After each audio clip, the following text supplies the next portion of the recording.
Nos visita ahora Cristian Sánchez, él es oficial de información de la Organización de las Naciones Unidas en el Perú. Está en Arequipa difundiendo las actividades y los objetivos de la ONU y cómo nos involucran a todos, en realidad. Bienvenido, Cristian. Gracias por la invitación. Hablemos en breve de la Organización de las Naciones Unidas, sus objetivos, su naturaleza, que muchos quizá no la comprendemos bien, y cómo a lo largo de su historia ha venido o no logrando los objetivos que la inspiraron, ¿no? Claro, es una organización que este año cumple 71 años y a partir de los acontecimientos de finales de la guerra del 45 se juntan 50 países para precisamente fundar una organización que pueda velar por los derechos humanos, la paz y el desarrollo. Y en estos 71 años casi que cumplimos ahora en octubre, ha habido altibajos. Evidentemente creo que la función de la organización es bastante compleja y amplia. Sin embargo, creo que son más los éxitos de la organización a nivel mundial que los fracasos que pueda haber tenido. Indudablemente las tareas que se propone Naciones Unidas involucra a toda la humanidad, y una principal, que es la paz, tal vez no se nota mucho.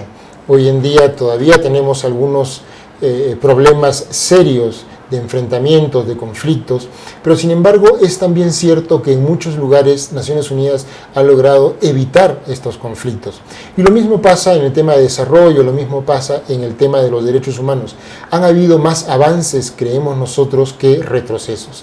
Y en el caso específico del Perú, Naciones Unidas tiene una relación muy estrecha con el país, porque ya ha tenido no solamente el privilegio de contar con el Perú como país fundador en 1945, sino ha tenido destacadas personalidades que han ocupado cargos importantes. Como Javier Pérez de Cuéllar. Javier Pérez de Cuéllar, que ha sido secretario general 2 veces en 2 periodos.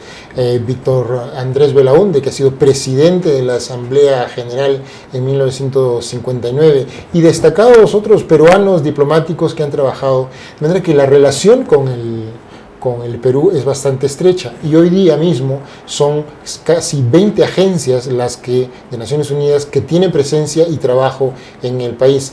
De manera que creo que ha sido una alianza y un trabajo conjunto muy importante que ha dado tanto frutos para el país como para la propia organización. Bueno, asumiendo que ya de alguna manera la paz mundial está garantizada, en fin, ya no, la idea es no retroceder.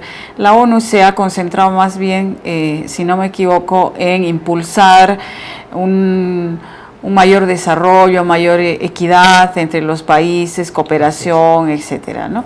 Y la expresión principal son los objetivos de desarrollo sostenible, ahora que son una continuación de los objetivos del milenio, algo así. Así es, efectivamente. Después de que hemos pasado el periodo de 15 años, del 2000 al 2015, con los objetivos de desarrollo del milenio, los 193 países que conforman Naciones Unidas se han puesto de acuerdo para continuar en el plan. ¿Por qué continuar? Porque los ODM han tenido resultados, han tenido efecto, impacto. El Perú es un ejemplo claro de cómo estos ODMs han podido hacer cosas buenas para el país, con beneficios concretos para la población. Entonces decidieron que el siguiente paso era extender un nuevo trabajo, un nuevo periodo de 15 años hasta el 2030, por eso hablamos de la Agenda 2030, Agenda 2030, y como toda agenda es fundamentalmente un plan de trabajo. Un plan de trabajo que tiene 17 objetivos, que los hemos denominado Objetivos de Desarrollo Sostenible, y que cubren, cómo no, áreas que también fueron tocadas ya por los ODMs, pero que en esta oportunidad tienen el valor de que han sido propuestos por las propias naciones. En contra de lo que sucedió con los ODMs, que fue más bien una propuesta política de los gobiernos, en este caso los objetivos de desarrollo sostenible surgen de la voluntad de los pueblos de estos 193 países. De hecho, hubo toda una serie de consultas nacionales en las que participó el Perú en solo 50 países, uno de ellos fue el Perú, y de estas consultas nacionales han surgido lo que son ahora los ODS. Y entonces, ¿qué demandas novedosas, qué objetivos de repente más sofisticados, ¿no?, en relación a los objetivos del milenio, se están planteando ahora como objetivos de desarrollo sostenible? Es una excelente pregunta porque me permite enfatizar, por ejemplo, en 3 puntos. Si bien es cierto antes, y se repiten ahora en los ODS, se procura la eliminación de la pobreza, la eliminación del hambre. Por ejemplo, los pueblos están apostando más por el clima, por todo lo que tiene que ver con la sostenibilidad climática, llámese cambio climático, ecosistemas terrestres, cuidan el mar. También piden, por ejemplo, trabajo de desarrollo en innovación y tecnologías. Eso es una clara señal de los pueblos, que ellos están conscientes que la innovación, el desarrollo tecnológico, la apuesta por la inventiva, por la innovación, es una manera de salir de la pobreza, es una manera de desarrollarse. Y por ejemplo también están... De equilibrar al mundo también. Exacto, ¿no? Porque bien es cierto, por ejemplo, hoy día, como lo dice el presidente, no exportemos pues solamente piedras, exportemos algo con valor agregado. Y eso viene de educación, eso viene de innovación, eso viene de invertir en tecnologías. Otra de las señales que nos dan los pueblos piden, por ejemplo, un consumo y una producción responsable. La producción responsable que tenga que ver con el medio ambiente, que cuide el medio ambiente, pero también están siendo conscientes de que ellos lo que necesitan es que se difunda la idea de que hay necesidad de consumir responsablemente. El derroche ya no da más. El derroche de la producción, el derroche de lo que se produce y que termina en la basura, los alimentos, todo lo que significa, por ejemplo, el exceso de consumo en plásticos, que puede ser reemplazado a través de concientizar con la idea de un consumo responsable. Entonces, hay que fijarse que los pueblos están también demandando ese tipo de objetivos y no solamente eliminar la pobreza o mejorar la educación. Antes se pedía que todo el mundo esté matriculado, ahora se pide que esté matriculado, pero que reciba una educación de calidad, que es lo que están pidiendo ahora, ¿no? De hecho, antes se hablaba de países desarrollados y subdesarrollados y se hablaba simplemente de niveles de pobreza o no, pero desde que se plantean nuevos conceptos como el desarrollo humano, que implica más que la satisfacción de las necesidades básicas, ¿no? Se supone que estamos como sociedad o como humanidad evolucionando. ¿Cuál es la situación del Perú? Hemos avanzado después de este crecimiento económico, este ciclo de crecimiento económico que a algunos les impulsó a decir que estábamos a punto de pasar al primer mundo, ¿no es cierto? Pero en términos reales de lo que estamos hablando, ¿no?, de desarrollo humano, integral, total como sociedad, ¿cómo lo percibes? Mire, yo voy a tomar un ejemplo para señalar un poco el camino que el Perú debería seguir apuntando lo que plantea la Agenda 2030. La Agenda 2030 plantea enfocarnos en las personas. Y entonces también plantea que al enfocarnos en las personas debemos recuperar la capacidad de los países, fortalecer la capacidad de los países de contar, pero de contar bien, de mantener estadísticas que nos den realmente la foto verdadera. ¿Por qué digo esto? Porque evidentemente el Perú ha tenido un avance notable, ha reducido su pobreza a menos de la mitad, con lo cual hoy, de acuerdo a las estadísticas, estamos aproximadamente en un 22% de pobreza. Pero sin embargo, Huancavelica tiene 50% de pobreza. Entonces, el primer análisis que hay que hacer de la situación del Perú es que si bien se ha avanzado, existen muchas inequidades.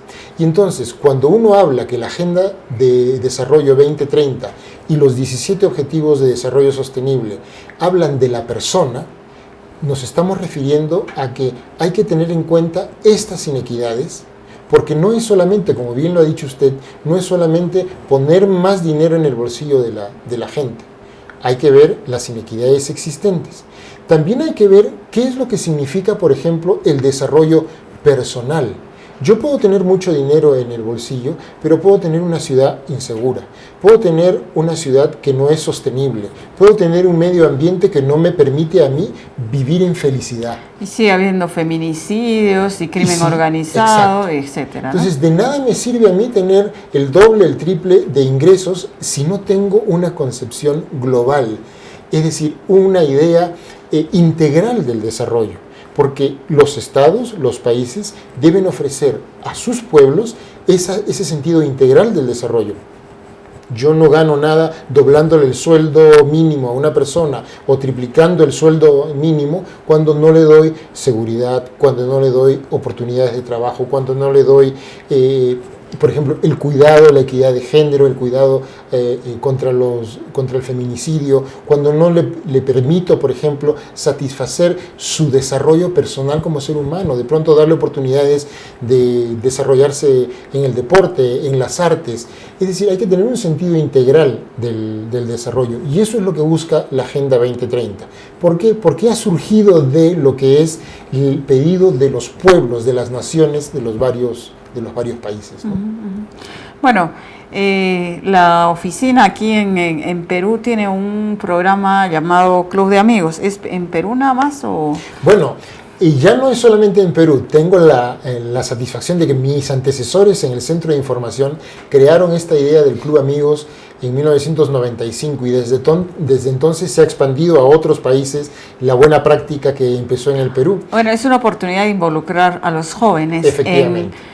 La comprensión, me imagino, en principio, sí, de estos objetivos y luego en lo que puedan aportar, ¿no es cierto? Nosotros estamos planteando 3 etapas en la implementación de los Objetivos de Desarrollo Sostenible. La primera es su difusión y comprensión, y ahí los clubes de amigos son cruciales. Nosotros hemos tenido la oportunidad ahora de visitar tanto colegios como universidades en Arequipa para mostrarles qué es lo que está pasando, qué son, pero también para ofrecerles la oportunidad de que ellos, de su propia iniciativa, de su propio análisis local, puedan surgir ideas, proyectos, de pronto campañas de difusión que nosotros podemos acompañar con información, con asistencia técnica, para que en la localidad, que me refiero puede ser su propio colegio, su comunidad, la ciudad, el distrito, puedan llevar adelante la difusión de este programa que va a ser crucial para ellos, porque serán ellos los que en el año 2030 estén en posición de evaluar y de juzgar qué es lo que se hizo en los últimos 15 años. ¿Y podría ser de alguna problemática de repente muy particular cuya solución se inscriba pues también dentro de los objetivos y ahí se va cerrando, digamos?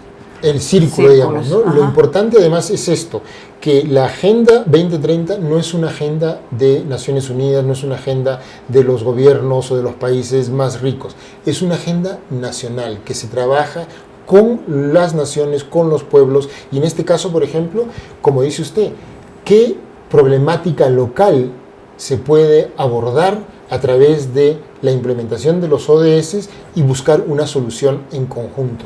Yo quiero señalar que uno de los objetivos, el 17, habla de las alianzas, de forjar alianzas, y ese es un objetivo que nosotros insistimos mucho porque es la posibilidad no de forjar alianzas entre la Unión Europea y Estados Unidos, entre un gobierno y otro, es la posibilidad de forjar alianzas en mi comunidad, sector privado con academia, academia con medios de comunicación con sociedad civil organizada, para que en esas alianzas que pueden ser no tan rimbombantes como una alianza entre la Unión Europea y China, sino en mi comunidad, esa alianza va a ser mucho más efectiva. Y es una forma de participar, ¿no? En construir el propio desarrollo. Exacto. Cada pueblo. Bueno, ¿dónde pueden encontrar información tanto de los objetivos como de los clubes de amigos y estar en contacto en gente que quiere hacer cosas para mejorar? La forma más fácil es en el famoso Google poner ONU Perú y va a salir la página, que es también muy sencilla, onu.org.p, y ahí está toda la información, tanto de los ODS, de los proyectos que llevamos a cabo en Naciones Unidas, las actividades que hace el Centro de Información y naturalmente información sobre el Club de Amigos. Muy bien, muchas gracias, Cristian, por estar con nosotros. Al contrario, ustedes por la oportunidad, muchas gracias. Muy bien.